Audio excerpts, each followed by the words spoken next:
નવી ફ્લેવરના ફક્ત બે નવી વસ્તુ ઉમેરીને મસાલો કરવાની નવી જ રીતે ફૂલેલા એકદમ ક્રિસ્પી જુવારના વડા આ રીતે બનાવો. હેલો ફ્રેન્ડ્સ, સુપર મેજિક રસોઈમાં મિત્રો હું આપણું સ્વાગત કરું છું. આજે હું જુવારના વડાની રેસીપી તમારી સાથે શેર કરું છું. ગમે તો લાઈક કરજો, શેર કરજો, નવા મિત્રો સબસ્ક્રાઈબ કરવાનું ના ભૂલતા. બાજુમાં રહેલ બેલ આઇકનને પણ પ્રેસ કરજો જેથી કરીને લેટેસ્ટ વિડીયોની માહિતી તમને મળતી રહે, અને હાઈપ બટનને પણ પ્રેસ કરી દેજો જેથી કરીને અમુક પોઈન્ટ મળતા રહે. તો હવે ઇન્ગ્રેડિયન્ટમાં આપણે જો જુવારનો લોટ લીધો છે 1.5 કપ, 2 ટેબલ સ્પૂન જેવી આપણે રવો લેશું, 2 ટેબલ સ્પૂન જેવો એટલે કે 2 ચમચી જેવો આપણે ઘઉંનો લોટ લેશું, આદુ, મરચાં, ગોળ, ધાણા ભાજી, રૂટીન મસાલા લેશું અને 2 સિક્રેટ ઇન્ગ્રેડિયન્ટ આપણે મિક્સ કરશું.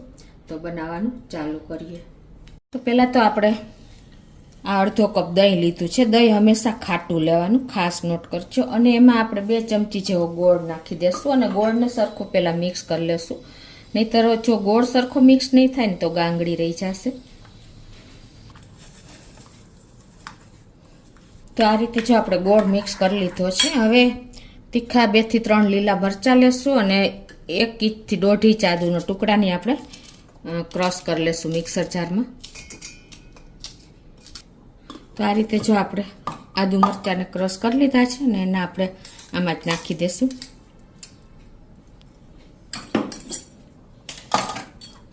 અને ધાણા ભાજીને આપણે 1 ટેબલ સ્પૂન જેવી ધાણા ભાજી પણ સમારીને નાખી દેશું.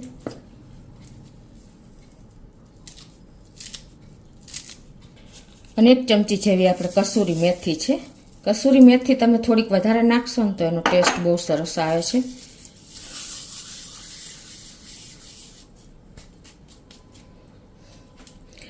અને 1 થી 1.5 ચમચી જેવું ધાણા જીરું નાખી દેશું. અડધી ચમચી જેવી આપણે હળદર, 1 ચમચી જેવું લાલ મરચું પાવડર અને 1/4 ટીસ્પૂન જેવી હિંગ. આ બધું જ નાખીને આપણે આ બધું જ દહીં સાથે મિક્સ કરી લેશું. એકદમ ટેસ્ટી આ જુવારના વડા મિત્રો આપણે ઉનાળાની ગરમીમાં ખાવાની મજા આવે છે, ચા સાથે, દહીં સાથે. અને એકદમ હેલ્ધી પણ બને છે કેમ કે આપણે જુવારનો લોટનો ઉપયોગ કર્યો છે એટલે ગ્લુટન ફ્રી છે, પચવામાં પણ હલકા જ રહેશે. તો હવે આપણે આ જે 1.5 કપ જેવો મેં જુવારનો લોટ લીધો છે એ નાખી દેશું. અડધો કપ દહીં સામે આપણે 1.5 કપ જુવારનો લોટ લીધો છે અને 2 ચમચી જેવો આપણે રવો નાખી દેશું. વડા આપણા એકદમ ક્રન્ચી થાય. અને 2 ચમચી બાઇન્ડિંગ માટે આપણે ઘઉંનો લોટ નાખી દેશું. ઘઉંનો જે રોટલીનો લોટ આવે છે ને એ. અને 1 ટેબલ સ્પૂન જેવું આપણે તેલ નાખી દેશું. ટેસ્ટ એકોર્ડિંગ 1/2 ટીસ્પૂન જેવું મીઠું નાખી દઈ.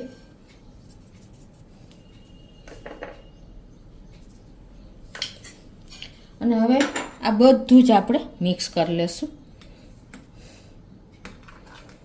આપણે ક્રન્ચનેસ માટે આપણે રવો વાપરો અને બાઇન્ડિંગ માટે આપણે ઘઉંનો લોટ વાપરો, કેમ કે જુવારના લોટમાં ગ્લુટન ફ્રી હોય છે અને એકદમ સરસ આ વડા તૈયાર થશે. તો એકદમ આપણે મિક્સ કરી લઈએ દહીં સાથે. પાણીની જરૂર પડે તો આપણે નાખવાનું છે.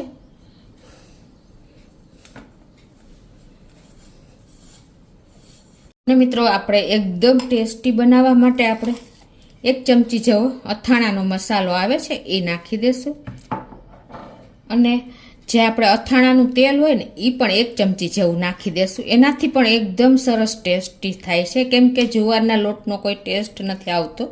એટલે આ રીતે તમે જો અથાણાનો મસાલો અને અથાણા ઉપર જે તેલ હોય છે ને એ નાખશો ને એટલે તમારા વડા એકદમ ચટપટા અને ટેસ્ટી બને છે. ખાસ આ ઇન્ગ્રેડિયન્ટ એકદમ ટેસ્ટી બનાવે છે. તો આ રીતે આપણે બધું જ મિક્સ કરી લઈએ. હવે આપણે આમાં 1 જ ચમચી જેવું પાણીની જરૂર પડશે. તો છટકોરો નાખીને જ હું આમ નાખી દઉં છું. વધારે કાંઈ જરૂર નથી કેમ કે આપણે દહીં અને તેલ બધું મિક્સ કર્યું છે. તો આ રીતે આપણે સેમી સોફ્ટ એવો લોટ તૈયાર કરી લીધો છે. અને હવે આના આપણે તમે વણીને પણ વડા બનાવી શકો છો, પણ આજે આપણે થેપીને જ બનાવશું, હાથેથી જ.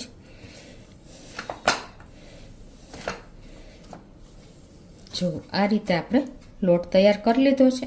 અને હવે તમારે જે સાઈઝના, મીડિયમ સાઈઝના એવા આપણે અત્યારે વડા બનાવશું. મિત્રો, આ પહેલાં પણ મેં સુપર મેજિક રસોઈ ચેનલમાં બાજરીના વડા મૂક્યા છે. એ પણ એટલા જ ટેસ્ટી બને છે, અને એ પણ તમે ચોક્કસ જોઈ લેજો. તમને ચા સાથે, દહીં સાથે એ પણ મજા જ આવશે.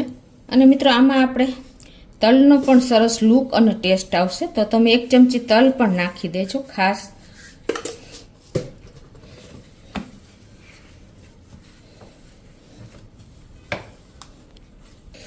તો જો આ રીતે આપણો લોટ તૈયાર થઈ ગયો છે, અને હવે આ રીતે આપણે હાથેથી થેપીને જ વડા બનાવી લેશું.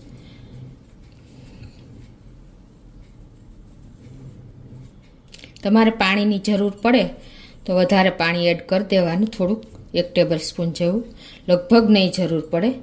જો આ રીતે આપણે એકદમ સરસ વડા તૈયાર કરશું હાથેથી જ.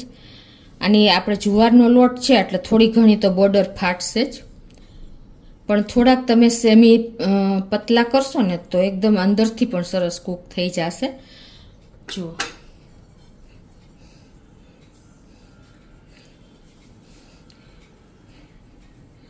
આ ઉનાળાની ગરમીમાં આપણે એકદમ જો આવા હેલ્ધી વડા મળી જાય ને તો પચવામાં હલકા છે અને ખાવામાં પણ એટલા જ ટેસ્ટી બને છે. આ રીતે આપણે બધા જ વડા તૈયાર કરી લઈએ. આ રીતે જો આપણે વડાને પણ વાળી લીધા છે, સેજ બોર્ડર તો ફાટશે જ, તો જ એકદમ ક્રન્ચી વડા તૈયાર થશે. તો આ બાજુ આપણે ગેસ ઉપર તેલ પણ મીડિયમ ફ્લેમ ઉપર ગરમ કરવા મૂકી દીધું છે. તો તેલ પણ ગરમ જ થઈ ગયું છે મિત્રો, અને ગેસની ફ્લેમ અત્યારે આપણે મીડિયમ રાખશું. અને આ રીતે આપણે વડાને સેજ પ્રેસ કરી અને મીડિયમ એવા સેમી પતલા કર્યા છે, એટલે અંદરથી કૂક થાય. તો આ રીતે આપણે એને ફ્રાય કરી લેશું.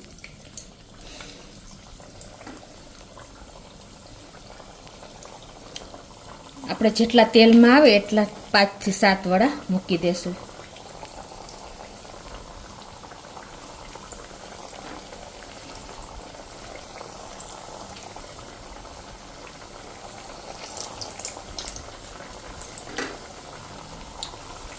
અને એને 2 થી 3 મિનિટ આ રીતે મીડિયમ ફ્લેમ ઉપર થવા દેશું, એટલે અંદરથી કૂક થઈ જાય.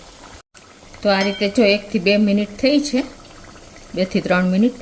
તો હવે એને આપણે ટર્ન કરી લેશું. આ રીતે મીડિયમ ફ્લેમ ઉપર જો આપણે ફ્રાય કરશું ને તો એકદમ હેલ્ધી આપણા વડા અંદર સુધી કૂક થઈ જશે. મિત્રો, આમાં તમે છે ને કસૂરી મેથી એડ કરશો ને તો લાંબો સમય સુધી રહેશે. તમે લીલી મેથી એડ કરશો તો થોડોક ટાઈમ ઓછો રહેશે. તો હંમેશા બને ત્યાં સુધી તમારે કસૂરી મેથી જ એડ કરવાની. અને અત્યારે આપણે ગુંદાની તેલ, અથાણાનો મસાલો, ઉપરનું તેલ એડ કર્યું છે. તમે મેથીઓ મસાલો કે ગળ્યો અથાણાનો મસાલો કોઈ પણ તમે એડ કરી શકો છો.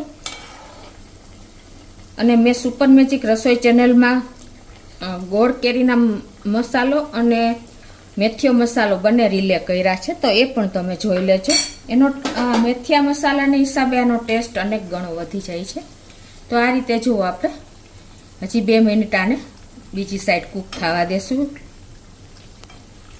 અને જુઓ, આપણા બધા જ વડા એકદમ બોલ જેવા ફૂલી ગયા છે. તો આ રીતે તમે કરશો તો એકદમ સરસ નાસ્તામાં એની ટાઈમ તમે આનો ઉપયોગ કરી શકશો. આ ઓછામાં ઓછા તમારે 15 દિવસ સુધી કોઈ વાંધો નથી આવતો. તો આ રીતે જો આપણે ટોટલી 5 થી 6 મિનિટ થઈ છે મીડિયમ ફ્લેમ ઉપર, અને બધા જ વડા આપણે અંદર સુધી કૂક થઈ ગયા છે. તમે આ રીતે મીડિયમ ફ્લેમ ઉપર કૂક કરશો ને તો જ એકદમ ક્રિસ્પી એવા સરસ તમારા વડા તૈયાર થશે.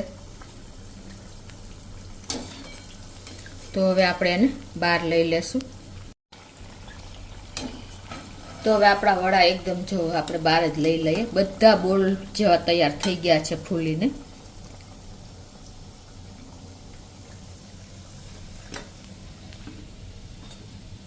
હવે આ જ રીતે આપણે બધા વડાને તળી લેશું.